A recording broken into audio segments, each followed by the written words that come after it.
1절에서 11절까지 말씀입니다. 요한복음 2장 1절에서 11절까지 말씀입니다. 저와 함께 교독하며 말씀 읽도록 하겠습니다. 사흘째 되는 날 갈릴리의 가나라는 마을에서 결혼잔치가 있었다. 예수의 어머니도 거기 계셨고 예수 제자들과 함께 초대를 받아 잔치집에 갔다. 그런데 잔치 도중 포도주가 떨어지자 예수의 어머니가 예수께 말했다. 포도주가 다 떨어져 버렸구나. 예수께서 말씀하셨다. 어머니 왜 저에게 그런 말씀을 하십니까? 아직은 저의 때가 오지 않았습니다. 그래도 예수의 어머니는 하인들에게 일렀다. 무엇이든지 그가 시키는 대로 하세요. 마침 거기에는 물이 두세 통 들어가는 돌로 만든 항아리 6개가 놓여 있었다. 이 항아리는 유대인들이 정결식에 사용하는 것이었다. 예수께서 하인들에게 이르셨다. 항아리마다 물을 가득 채우시오. 하인들이 모든 항아리에 물을 다 채우자 예수께서 말씀하셨다. 자, 이제는 항아리에서 물을 떠서 잔치를 주관하는 사람에게 갖다 주시오. 잔치를 주관하는 사람이 그 물을 맛보았을 때 물은 어느새 포도주로 변해 있었다. 하인들은 그 포도주가 어디서 난 것인지 알고 있었지만 잔치를 주관하는 사람은 그 포도주가 어디서 난 것인지 알지 못했다. 그래서 그 사람은 신랑을 불러 말했다. 누구나 처음에는 좋은 포도주를 내놓았다가 손님들이 취한 다음에는 덜 좋은 포도주를 내놓는 법인데 그대는 아직까지 이렇게 좋은 포도주를 남겨두고 있다니 참으로 놀랍군요. 갈릴리 가나의 결혼잔치에 있었던 이 표적은 예수께서 자신의 능력을 처음으로 사람들 앞에 나타나신 것이었다. 이 일로 제자들은 예수를 믿게 되었다. 아멘. 네, 오늘 말씀은 시작된 천국 잔치라는 말씀으로 하나님 말씀 함께 나누도록 하겠습니다. 네, 명절에는 우리나라의 대표적인 명절들이 있잖아요. 명절 중에 하나가 설이 있고요. 그 다음에 이렇게 추석, 그 다음에 과거에는 단오 이런 식으로 중요한 명절들이 있었는데요. 명절하면 여러분들이 머릿속에 가장 기억나는 것이 무엇이세요? 명절하면 떠오르는 이미지가 음식. 그렇죠. 맞아요. 명절하면 사실은 두 가지가 떠올라요. 가족들이 막 모이는 것과 하나는 풍성한 음식. 그래서 명절이 지나고 나면 다들 어디가 제일 많이 이제 돈을 버냐면 이제 헬스클럽 이런 데 가면 사람들이 살을 빼기 위해서 너무 많이 먹기 때문에 그렇게 또 운동도 하는 어떤 특이한 모습도 볼 수 있어요. 그런데 이런 명절처럼 실제로 2000년 전에도 우리의 오늘 추석과 같은 이런 명절처럼요. 이런 잔치의 분위기가 있었던 한 사건이 오늘 성경에 쓰여 있어요. 그 사건은 무엇이냐면 예수님께서 제자들을 부르신 이후에 갈릴리라는 그 지역에 특별히 제자들이 다 어느 동네 대부분 사람들이었죠? 갈릴리 지역이었잖아요. 그 갈릴리 지역에 있는 한 결혼식장에 예수님께서 방문하시게 돼요. 그리고 이 결혼식장에 방문했을 때 있었던 일들을 오늘 요한은 이 사건을 기록하면서 우리에게 이야기하고 있는데요. 재미있는 것은 이 사건은 요한복음에만 소개되고 있어요.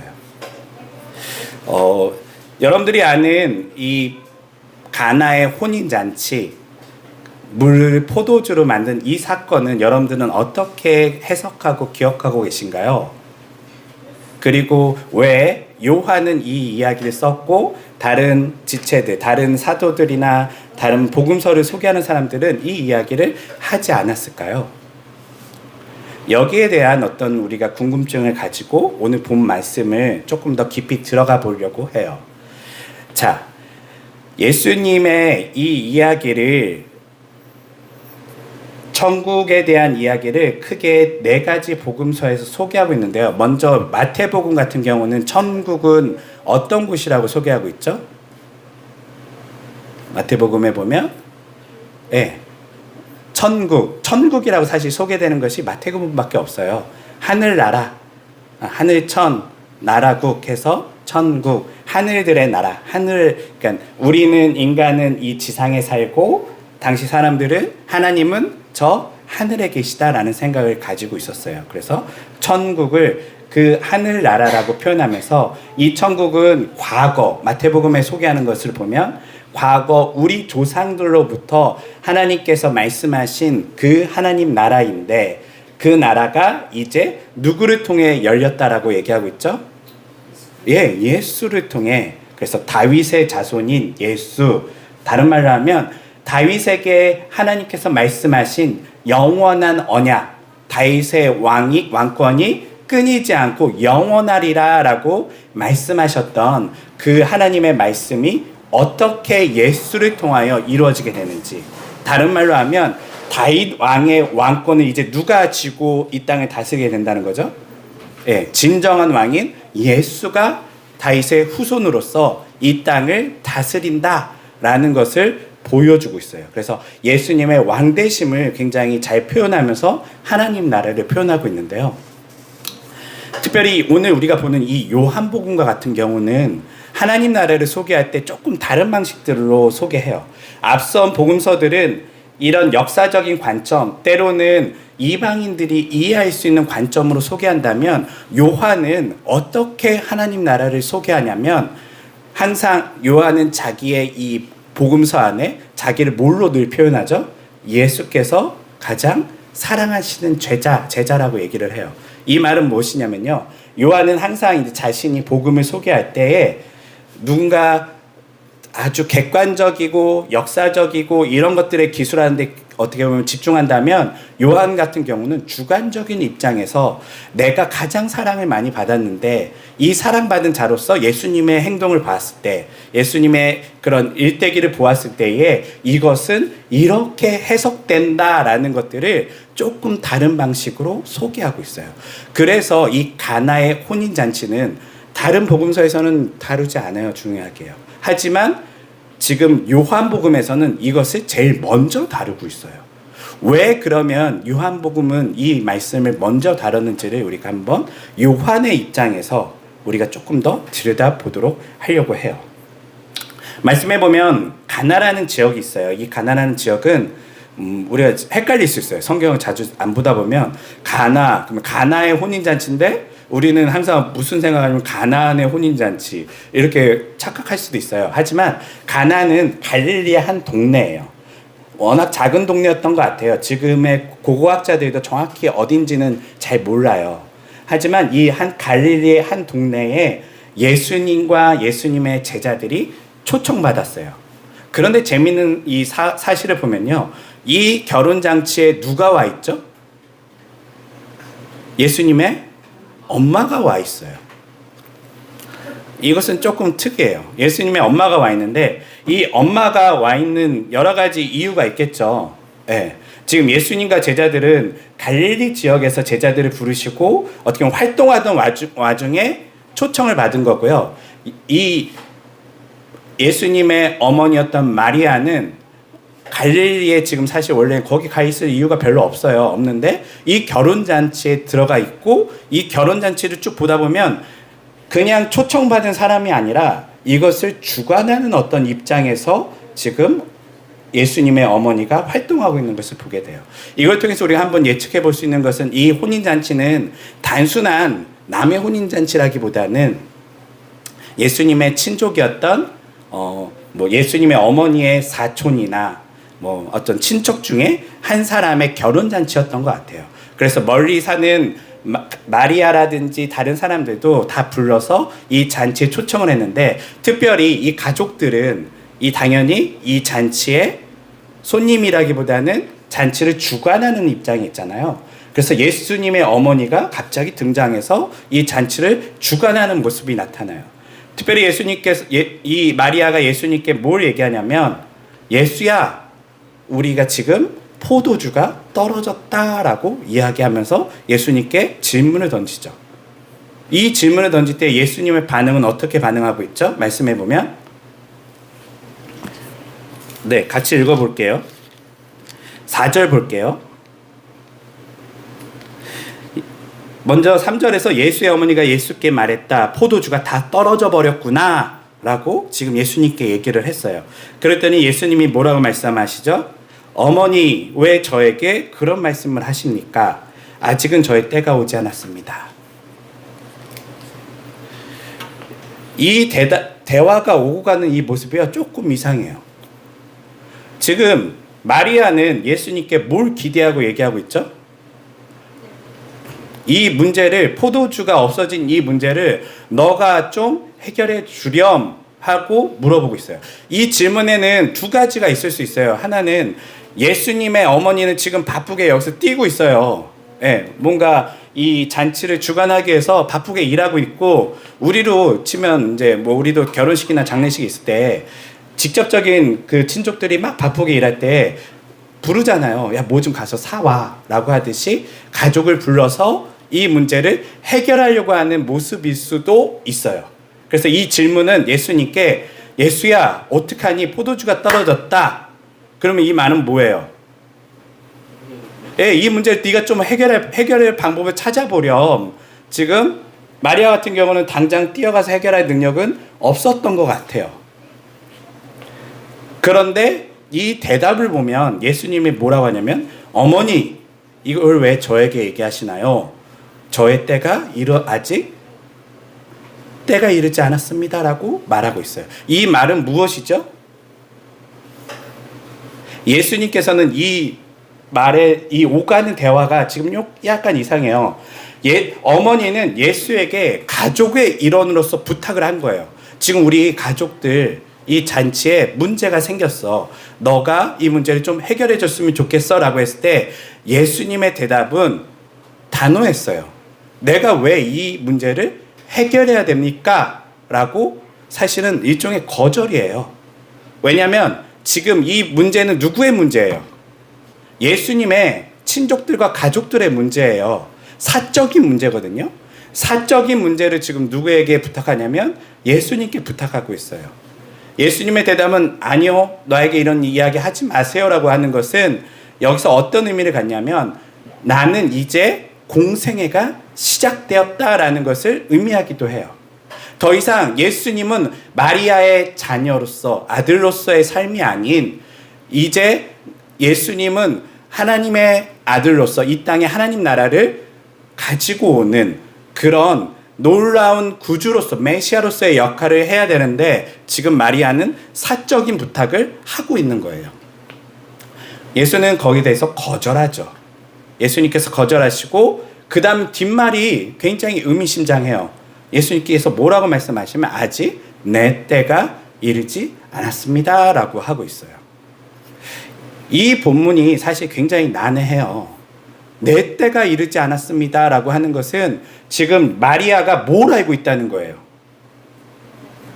예수님의 때를 대략 안다는 거예요. 무슨 일이 일어날지를요. 그리고 여기에서 예수님과 오가는 대화 속에서 지금 둘만 뭔가 아는 상태에서 대화가 이루어지기 때문에 우리가 봤을 때는 서로 약간 이상한 얘기를 주고받는 것처럼 느껴지기도 해요.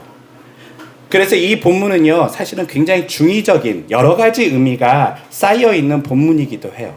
앞서 우리가 본 것처럼 예수의 공적인 생애를 시작하는 지금 스타트의 시작이기도 하고요. 또 하나는 예수의 어머니가 생각했던 예수님의 때와 예수님께서 말씀하시는 때가 지금 다르다라는 것도 이야기하고 있어요.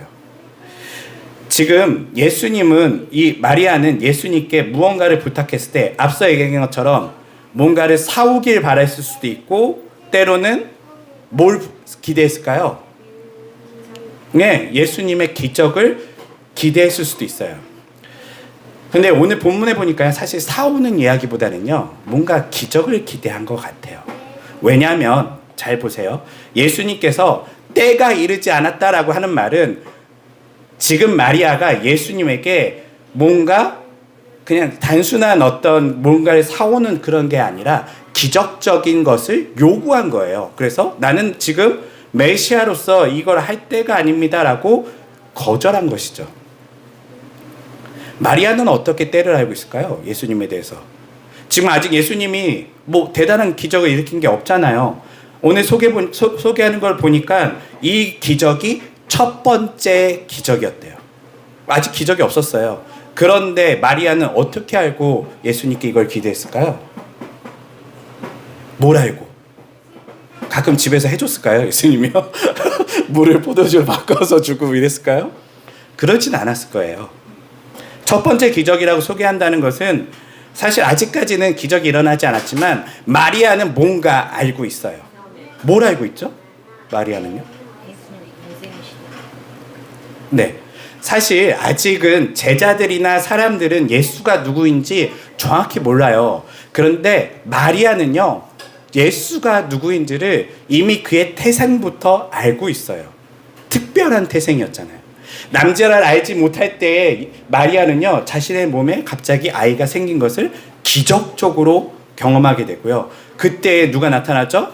가브리엘 천사가 나타나서 이 아이가 이 세상에 하나님의 나라를 가지고 올 메시아이다, 기름 부은 자이다 라는 것을 소개해요. 그러면서 그의 이름을 뭐라고 얘기하라고 했죠? 예수라 하라. 예수가 무슨 뜻이에요? 네, 메시아, 구원자예요. 우리를 건져낼 사람, 우리를 이 세상의 그런 환난과 어려움과 제약에서 우리를 해방시킬 그런 사람으로 예수를 소개하고 있어요. 그리고 그 이름까지 붙였죠. 마리아의 마음속에는 내심 기대가 있어요. 예수님께서 이제 메시아로서 언제 그 일을 할 것인가에 대한 기대가 있는데, 앞서 본문에 보니까 예수님이 갈릴리에서 뭐라고 계셨죠? 제자들을 부르고 있었어요. 제자들을 불렀다는 것은 무엇이냐면, 이제 예수님이 혼자가 아니라요, 이제 무슨 일을 하기 위해서 자신의 세력을 모으고 있는 거예요. 모으고 있는 것을 마리아가 보니까 이제 시작됐구나. 드디어 예수가 이 세상을 바꿔놓을 이제 그 일을 시작하려고 하는구나 라는 그 마음을 가지고 이제 예수의 때가 이르렀다라고 마리아는 생각했어요. 그런데 예수님은 뭐라고 말씀하시죠? 아직 내 때가 아니래요. 내 때가 아니라는 말, 예수님께서 이 내 때가 아니라는 말은 무슨 말일까요?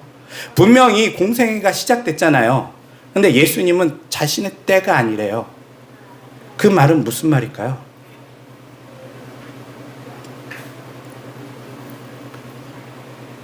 그 말은요, 마리아 같은 경우는 예수님에게 기적적인 일들을 통해서 이제 예수가 본격적인 활동하면서 놀라운 일들을 일으켜 줄 거라고 기대한 때예요. 마리아가 원한 때는요, 이제 예수가 이 땅에 모든 것을 해결할 어떤 해결사로서의 때인데, 예수님이 말하는 때는 무슨 때일까요? 십자가에 맞아요. 사실은 여기서의 딜레마가 있어요. 예수님을 아는 첫 번째 사람이요, 예수님에 대한 오해가 있어요. 예수님에 대해서 사실은 끊임없이 복음서는 그런 얘기를 해요. 예수님을 아는 사람들이 예수님을 끊임없이 오해해요. 그들의 오해는 뭐죠? 예, 예수가요, 해결사긴 해결사예요. 왕이긴 왕인데 무슨 문제를 해결해 주는 거냐면, 세상의 문제들을 해결해 주는 왕으로만 예수를 생각해요. 우리를 로마의 압제에서 구하고, 우리의 배고픔을 해결해 주고, 우리의 병든 것을 고쳐 주고, 우리의 그냥 세상에서의 모든 문제들을 해결해 주는 그런 어떤 왕으로서 예수를 이야기하는데, 예수님의 때는요, 사실은 예수님의 공생애는요, 그걸 위한 공생애가 아니에요. 공생애 전체는 무엇을 향해 가고 있는 것이죠? 십자가를 향해 가고 있는 삶이었거든요. 예수님의 공생애가 시작됐다는 것은 예수님의 때가 맞아요. 맞는데 그 때가 마리아가 생각하는 예수님이 이 세상의 왕으로서 문제를 해결해 주는 때가 아니에요. 예수님의 때는 십자가를 향해 나아가는 희생의 때이고 죽음에 다가가는 그 때예요. 이 갈등이 첫 번째 예수님의 사역부터 시작이 되는 거예요. 성경에 보면 참 재밌는 것은 예수님을 아는 사람들은요, 끊임없이 이 오해를 겪게 돼요. 모두 다 예수님께 나아왔을 때 자신이 생각하는 예수님이 어떠한 메시아인지, 어떠한 왕인지에 대해서 자신의 생각을 가지고 예수님께 찾아오지만, 예수님은 끊임없이 그들의 기대를 저버리세요. 그리고 아니요, 나는 당신이 원하는 사람이 아닙니다. 나는 사실 이 땅에 무엇하려고 왔다라고 소개하시죠? 예, 죽으러 왔다라고 얘기를 해요. 희생하려고 왔다고 이야기한다는 것이죠. 이런 어떤 갈등이 성경 전체에 어떤 긴장을 주고 있고 끊임없이 누군가 예수님을 찾아오고 오해하고 오해가 풀어지고 이런 것들이 반복되면서 복음서가 소개되고 있어요. 우리들의 삶은 어떨까요? 우리들도 다 같아요, 사실은요. 우리가 처음 예수님께 나와왔을 때의 모습이 우리의 생각을 가지고 예수님은 이런 분일 거야. 예수님은 나에게 이렇게 해주실 거야. 때로는 포도주가 떨어졌다면 그분은 나의 이 난처한 이 문제를 해결해 주실 거야 라는 기대를 가지고 예수님께 나와요. 하지만 예수님은 어떻게 말씀하시죠? 아니, 나는 그 기대를 해결해 주러 온 게 아니야.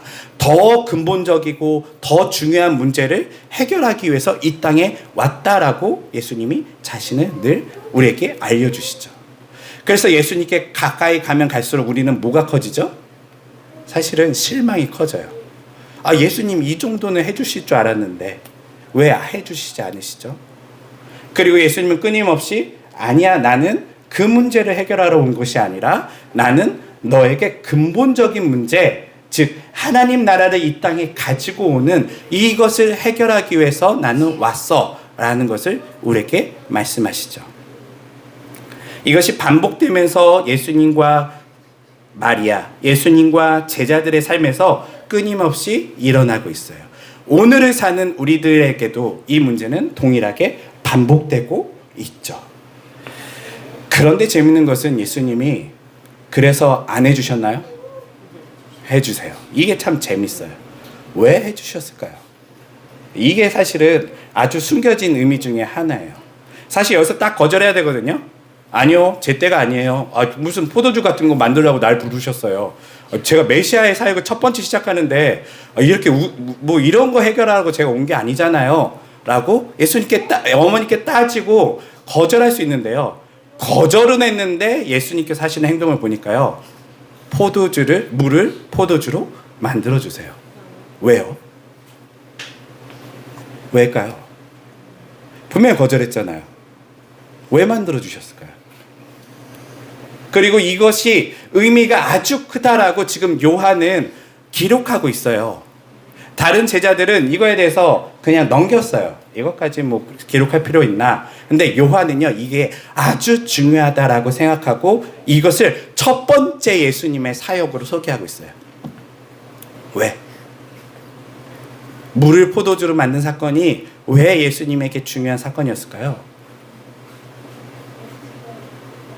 거절했는데 왜 해주셨을까요? 네. 물론 좋은 아들은, 착한 아들은 사실 어머니께 거절하고 또 마음이 불편해서 해줄 수도 있겠죠. 우리 인간적인 생각은요. 근데 그런 의미로 해주신 건 아니에요. 지금 공생이 네. 예수님의 사역이면 첫 사역이면 그렇죠. 첫 사역. 왜 이 사역을 예수님께서 분명히 거절하면서 이 사역을 첫 번째로 삼았을까요? 이방인에 대한 네.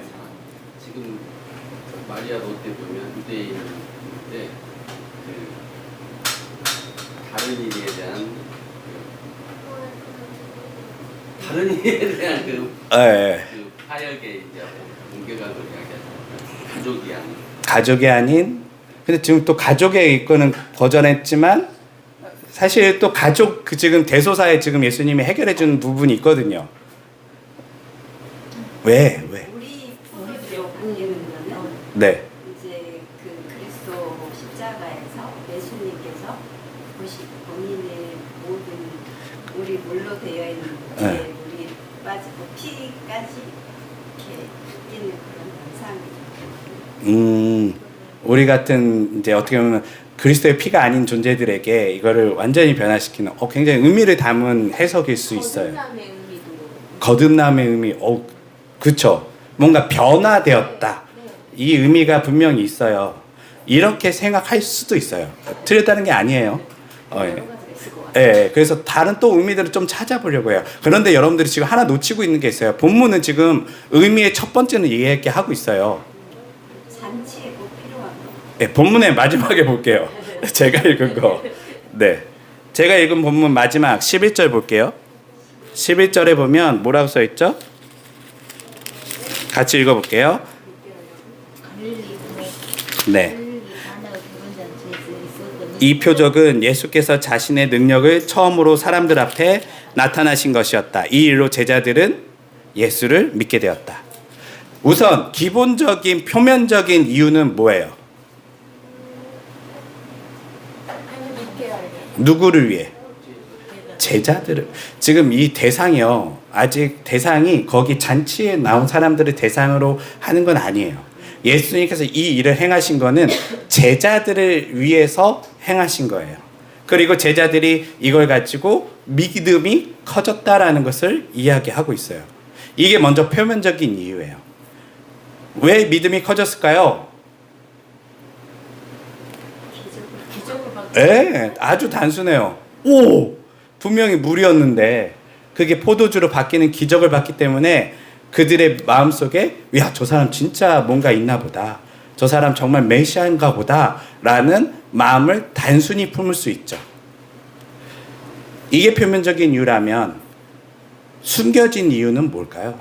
단순히 이게 이거 하나로 믿음을 더할 거면 사실 좀 어떻게 보면 하등한 마술 같잖아요. 예, 더 뭐 멋진 거 할 수 있잖아요. 예수님이 5,000명을 먹이신 거에 비해서는 사실 이거 뭐 물을 술로 만들었다는 게 좀 여러분 지금도 소개하기 좀 어렵잖아요. 사람들 앞에. 예. 문제의 해결일까요? 문제를. 예. 문제를 해결해 주시기 위해서. 그렇죠. 근데 타겟이 지금 우선 제자들에게 초점은 있어요. 이 기적은요. 우선 요한은 그렇게 해석하고 있어요. 단순히 믿음을 더할 거면 더 큰 기적을 일으킬 수도 있고 사실 하늘에서 뭐 음식이 내리기도 할 수 있겠죠. 만나가 내린 것처럼요.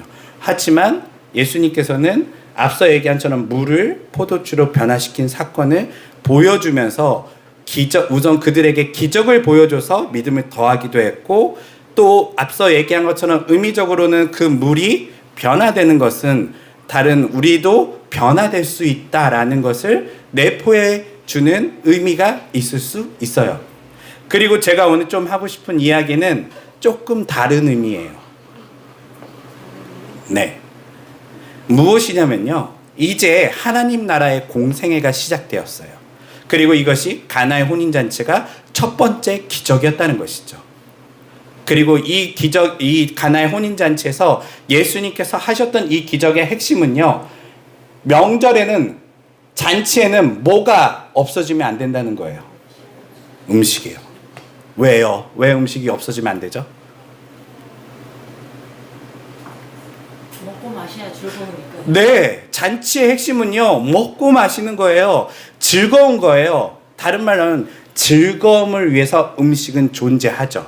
기쁨을 위해 음식은 존재해요.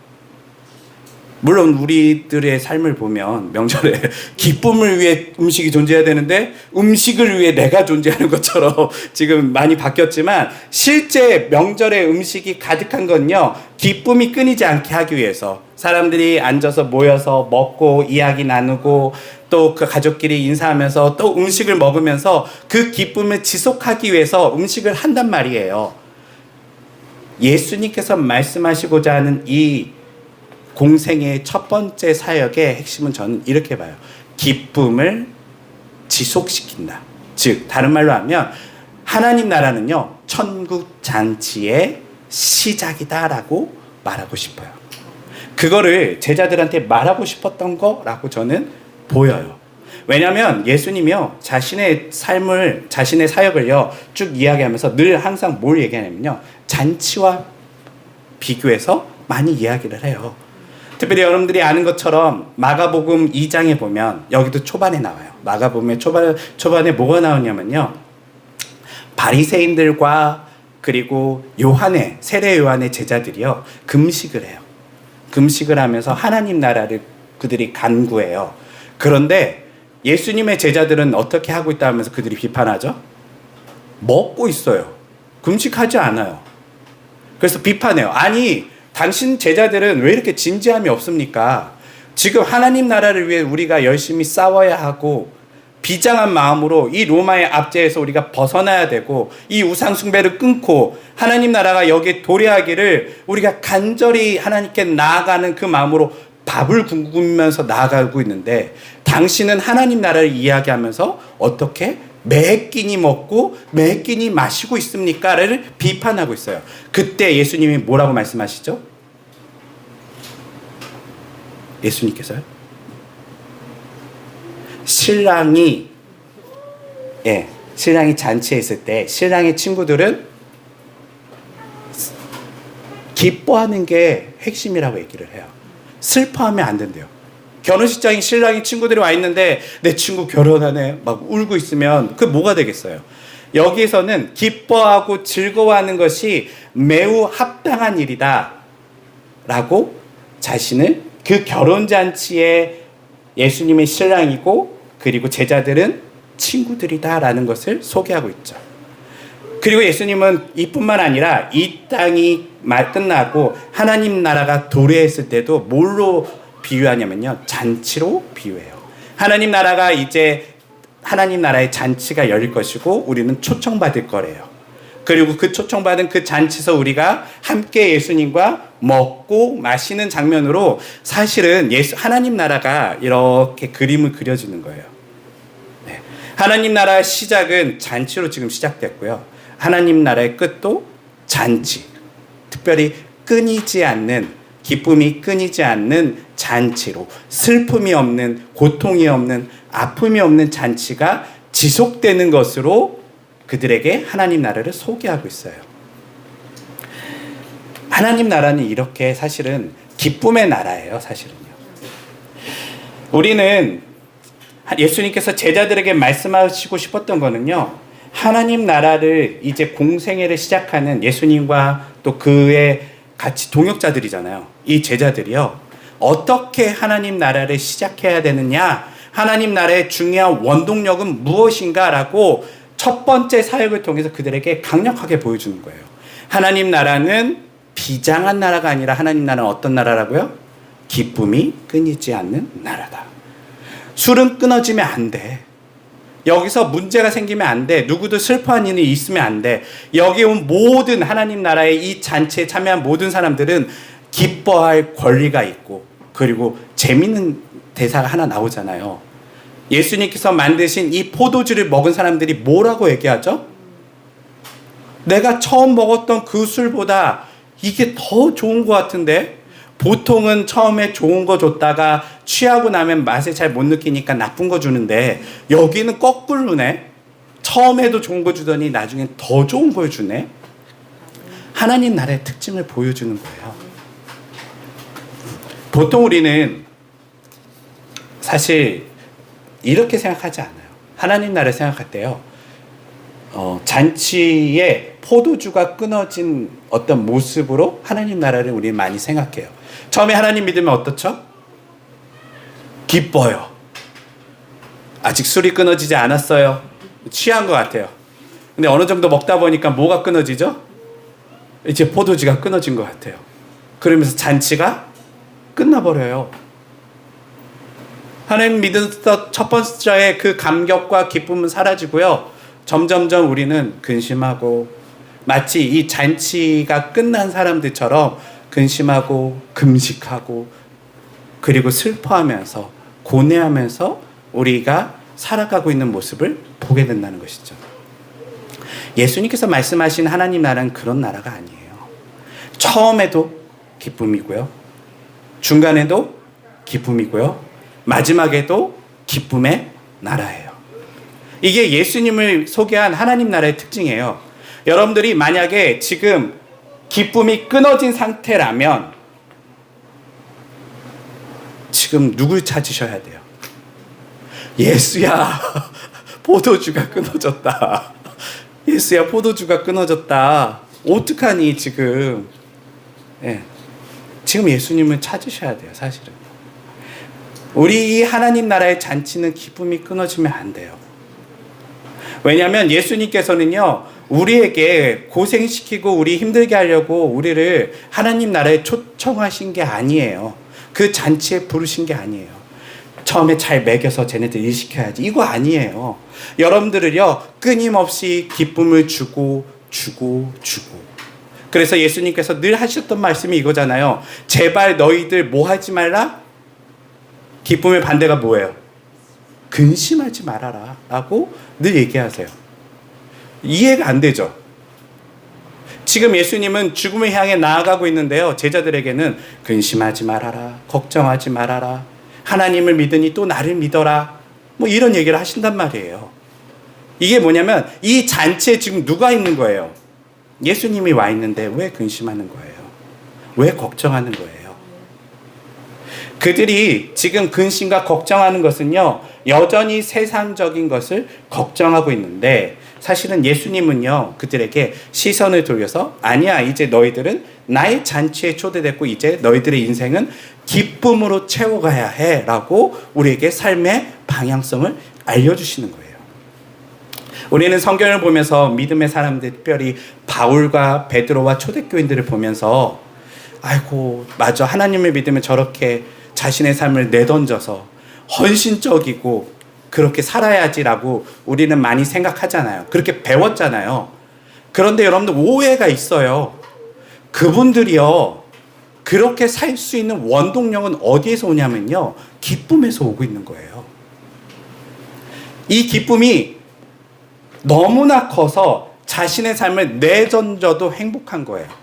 그렇게 남들이 봤을 때는 왜 저렇게 고생하며 사나 라고 하지만 그 사람의 삶의 입장에서는 정말 내가 죽을 힘을 다해 고생하며 살고 있습니다 라고 하지 않고요, 늘 기쁨이 저에게 충만합니다 라고 이야기하고 있다는 거예요. 내가 힘들수록 바울이 얘기하는 것은 하나님의 위로가 더욱더 커지고 있고, 내가 어려움을 당할 때 주님은 나를 돌봐주시며, 또한 우리가 서로 어려움을 당할 때 더 사랑함으로써 이 잔치가 더욱더 끈끈해지고 있다라는 것을 바울은 소개하고 있어요. 그런데 우리는 왜 우리의 신앙에 있어서 기쁨을 잃어버리고 여전히 예수 믿었을 때 처음에 마음만 기쁘고 마치 우리가 십자가를 향해 나아가고 있는 것처럼 근심하고 있냐는 것이죠. 예수님께서 이렇게 말씀하신 이유는 이사야 53장 4절에 5절에서 4절과 5절에서 소개되고 있어요. 예수님께서 뭐라고 말씀하시냐면, 예수님에 대한 소개예요. 그러나 사실은 그가 짊어지고 있는 모든 질병은 우리의 질병을 대신 짊어진 것이었고, 그가 겪고 있는 모든 아픔은 우리의 아픔을 대신 겪은 것이었으며, 그런데도 우리는 그의 잘못으로 그가 하나님께 마땅한 징벌을 받아 그처럼 온갖 고난을 겪고 있다라고 그가 온갖 고난을 겪고 있다라고 생각합니다. 그러나 그가 찔린 것은 우리의 허물 때문이요, 그가 상처를 받은 것은 우리의 죄악 때문이었고, 그처럼 그가 대신 벌을 받음으로써 우리가 평화를 누리고, 우리 대신 그가 매를 맞음으로써 우리가 고침을 받았습니다 라고 성경은 말하고 있어요. 무슨 말이냐면요, 안타까운 일이지만 이 어려운 일은 지금 누가 다 하려고 온 거예요? 예수님이 다 하시려고 온 거예요. 십자가의 사역은요, 예수님께서 너희들이 사실은 하나님 나라의 잔치에 초청해도 웃을 수 없는 존재였는데, 이제 너희들의 모든 문제, 하나님과의 모든 고통과 아픔과 그 하나님과의 단절로 인해서 일어났던 모든 문제들을 누가 지금 짊어지고 있다는 거예요? 예수님이 짊어지고 우리에게 뭐라고 얘기하고 있죠? 기뻐라고 하는 거예요. 잔치에서요. 그래서 예수님 끊임없이 얘기하잖아요. 수고하고 무거운 짐진 자들아 다 내게로 와라. 내 짐은 가볍고 내가 너네 짐들은 다 지고 갈 거야. 그러니까 너희들은 나를 따라오면서 나의 잔치에 같이 참여하고 기뻐하고 그 기쁨을 통하여 살아가는 하나님의 나라를 이 땅에서부터 시작하렴. 이게 하나님 나라의 핵심이에요. 예수님의 제자 훈련은요, 이렇게 시작된 거예요. 그들 불러다가 암송해, 기도해, 금식해라고 시작하지 않고요. 뭐 하고 있다고요? 먹어, 마셔. 기쁨이 끊이지 않는 나라가 너희들에게 이제 시작되었어. 그리고 그 기쁨을 간직하고 있다면 우리는 이제 과거의 믿음의 선진보다 더한 일도 할 수가 있는 것이죠. 왜냐하면 우리에게 뭐가 보장되어 있기 때문에? 하나님 나라의 잔치가 우리에게 보장돼 있고 뿐만 아니라 우리는 그 잔치 속에 살고 있기 때문에 잔치에 있는 사람들에게 기쁨이 충만하면요, 거기서 좀 봉사 좀 하는 거 힘들지 않아요. 거기서 좀 음식 좀 만드는 거 힘들지 않아요. 근데 왜 힘들어요? 우리 명절에요. 기쁨이 없어요. 가족들이 모이면, 너는 어쩌고 저쩌고, 너는 과거에 너는 어쩌고 저쩌고. 우리는 이렇게 사실 보냈지만요, 실제 잔치는요 그게 아니에요. 기쁨이 충만하면요, 거기서 힘든 봉사도 있고 헌신도 있지만요, 그것은요 중요한 게 아니에요. 기쁨으로 충만해지면요, 그 수고가 헛되지 않고요, 행복해요. 누군가 내가 음식을 깎았는데 맛있게 먹고 있어요. 너무 기뻐하고 있어요. 행복하죠. 반찬을 했는데 어머니 짜요 이러면 이제 당황스럽고 곤란해지는 거예요. 우리가 하나님 나라에 이렇게 초청받았어요. 여러분, 하나님 나라는요 이러한 기쁨의 나라예요. 그 기쁨의 나라에서 우리는 오늘날 같은 명절을 보낼 때 그 나라를 조금 여러분들이 생각하셨으면 좋을 것 같아요. 아, 하나님 나라도 이런 축제지, 이런 잔치지. 우리가 모여서 이 작은 행동에 우리 가족들이 모여서 하는 이 작은 어떻게 보면 잔치가 더욱더 확대되고 더욱더 기쁨으로 충만해지는 그 나라가 하나님 나라의 모습이지. 대단히 이 하나님 나라는 뭐 영혼들이 날아다니고 지난번에 얘기한 것처럼 금과 은으로 도배된 나라가 아니라요, 뭐가 영원한 나라예요? 기쁨이 끊이지 않는 나라예요. 그것을 상징적으로 보여주는 게 술이, 포도주가 끊이지 않는다는 거예요. 네. 포도주 먹으면 어때요? 안 먹어보셨나요? 좋아요. 네. 기분이 좋아요. 알딸딸 하면서 좋아요. 계속 그게 공급되는 거예요. 약간 제정신이 아니잖아요. 먹으면 알딸딸하고 기분이 좋고 이 세상에 근심이 있지만 나는 지금 행복해요. 이 한 잔이요. 사실은 이런 면에서 예수님은요 술조차도 우리에게 부정적으로 얘기하는 게 아니에요. 기쁨을 주는 하나의 모습으로서 하나님 나라도 그렇게 포도주를 즐겁게 마시면서 반쯤 취한 사람들이 헬레레 하는 것처럼 살아가는 나라의 모습의 하나의 모습이라는 것이죠. 말씀을 정리할게요. 십자가는 예수님이 지셨어요. 여러분들 자꾸 지려고 하지 마세요. 너무 극심한 마음에 무거운 짐을 가지고 내가 주의 길을 어떻게, 저도 사실 그랬거든요.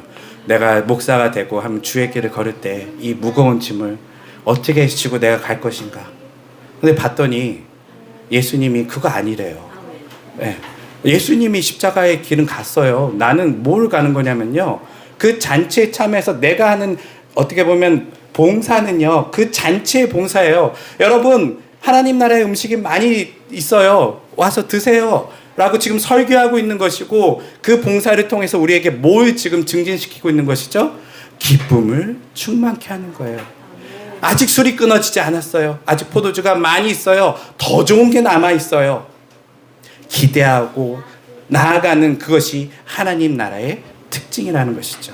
예수님은 이렇게 제자들에게 하나님 나라를 소개하시면서 그들에게 요한의 제자들이나 다른 어떤 이 세상의 하나님 나라를 소망하는 그런 어떤 바리새인들과 모습이 다른 모습으로 하나님 나라는 축제야, 하나님 나라는 기쁨이야 라고 하는 것을 그들에게 소개하면서 여전히 우리에게 그렇게 초청하시는 예수님의 이 모습을 기억하시면서 기쁨이 충만한 명절과 연휴 기간 되시기를 주님의 이름으로 축원합니다. 기도하겠습니다.